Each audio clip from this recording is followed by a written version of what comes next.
Hello. അപ്പോൾ ഞാനിന്ന് ഒരു ഓയിൽ കാര്യങ്ങളെക്കുറിച്ച് പറയാൻ വന്നതാണ്. പറയാനല്ല, ഞാനിന്നൊരു ഓയിൽ തയ്യാറാക്കുന്നുണ്ട്. നിങ്ങൾക്ക് കുറേ ആൾക്കാർക്ക് അറിയായിരിക്കും.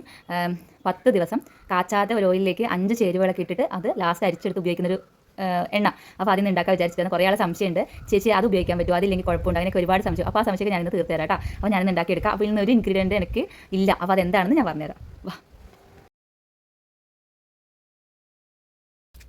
ചെമ്പരത്തിപ്പൂവിന് വേണ്ടിയിട്ട് നമ്മൾ പോവേന്ന്. നമ്മുടെ വീട്ടിൽ ചെമ്പരത്തിപ്പൂ അത്രേ ഇല്ലൂ. അപ്പോൾ ഇതിൽ കുറേ ചെമ്പരത്തിപ്പുണ്ട്.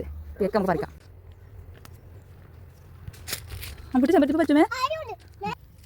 അമ്പൂട്ടിന് പറിച്ചിരുന്നുണ്ടേ. ഉലുവ 3 സ്പൂൺ, ഒരു 4 സ്പൂൺ കരിഞ്ജീരകം നന്നായി പൊടിച്ചെടുക്കാം.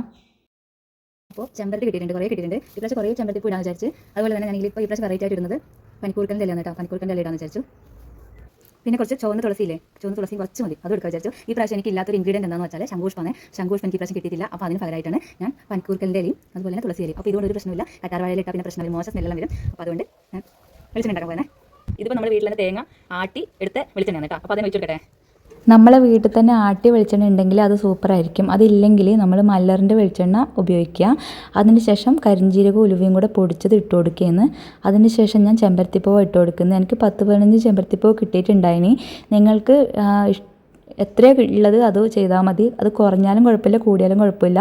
അതിനുശേഷം പനിക്കൂർക്കൽ ഇട്ട് കൊടുക്കുന്നുണ്ട്. അതിനുശേഷം തുളസി ഇട്ട് കൊടുക്കുന്നുണ്ട്. കറിവേപ്പില ഉതിർത്ത ഇട്ട് കൊടുക്കുന്നത്, തണ്ടോടുകൂടി കഴിഞ്ഞ പ്രാവശ്യം ഇട്ട് കൊടുത്തത്. അതിനുശേഷം മഞ്ചിഷ്ട പൗഡർ 2 സ്പൂൺ ഇട്ട് കൊടുക്കുന്നുണ്ട്. അതിനുശേഷം നീലയമരി പൗഡർ 2 സ്പൂൺ ഇട്ട് കൊടുക്കുന്നുണ്ട്.